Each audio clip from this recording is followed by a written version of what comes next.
ನಾವು ಸಾಂಕೇತಿಕವಾಗಿ ಶ್ರೀಕೃಷ್ಣ ಜನ್ಮಾಷ್ಟಮಿಯನ್ನು ಮಾಡ್ತಾ ಇದ್ದೀವಿ. ಇದು ಒಂದು ಸಾಂಕೇತಿಕ ಕಾರ್ಯಕ್ರಮ.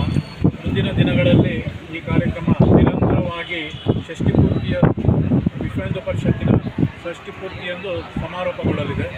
ಇವತ್ತು ನಡೀತಾ ಇರುವಂಥ ಈ ಸಾಂಕೇತಿಕ ಕಾರ್ಯಕ್ರಮಕ್ಕೆ ನಾವೆಲ್ಲರೂ ಆಗಮಿಸಿದ್ದೇವೆ. ಎಲ್ಲರಿಗೂ ವಿಶ್ವ ಹಿಂದೂ ಪರಿಷತ್ತಿನ ಪರವಾಗಿ ಆತ್ಮೀಯವಾದಂಥ ಸ್ವಾಗತವನ್ನು ಬಯಸ್ತಾ ಇದ್ದೇವೆ.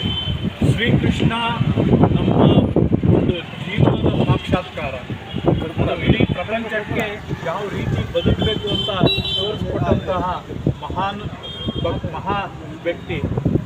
ಶ್ರೀಕೃಷ್ಣನ ಒಂದು ಜೀವನವೇ ಅದೊಂದು ನಮಗೆ ದಾರಿದೀಪ.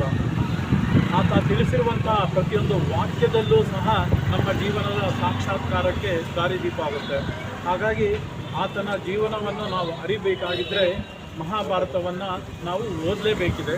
ಹಾಗಾಗಿ ಮುಂದಿನ ದಿನಗಳಲ್ಲಿ ಮಹಾಭಾರತ ಮತ್ತು ಶ್ರೀಕೃಷ್ಣ ಜೀವನ ಚರಿತ್ರೆಯ ಬಗ್ಗೆ ವಿಶ್ವ ಹಿಂದೂ ಪರಿಷತ್ ಸತತವಾದಂತಹ ಕಾರ್ಯಕ್ರಮಗಳನ್ನು ಹಮ್ಮಿಕೊಳ್ಳುತ್ತೆ. ಅದರಲ್ಲಿ ತಾವೆಲ್ಲರೂ ಸಕ್ರಿಯವಾಗಿ ಭಾಗವಹಿಸಿ ದೇವಕೃಪೆಗೆ ಮತ್ತು ತಮ್ಮ ಜೀವನದ ಸಾಕ್ಷಾತ್ಕಾರಕ್ಕೆ ಅನುವಾಗುವಂತೆ ತಾವೆಲ್ಲರೂ ಭಾಗವಹಿಸಬೇಕಂತ ಮನವಿ ಮಾಡ್ಕೊಳ್ತಾ ನನ್ನ ಮಾತುಗಳನ್ನು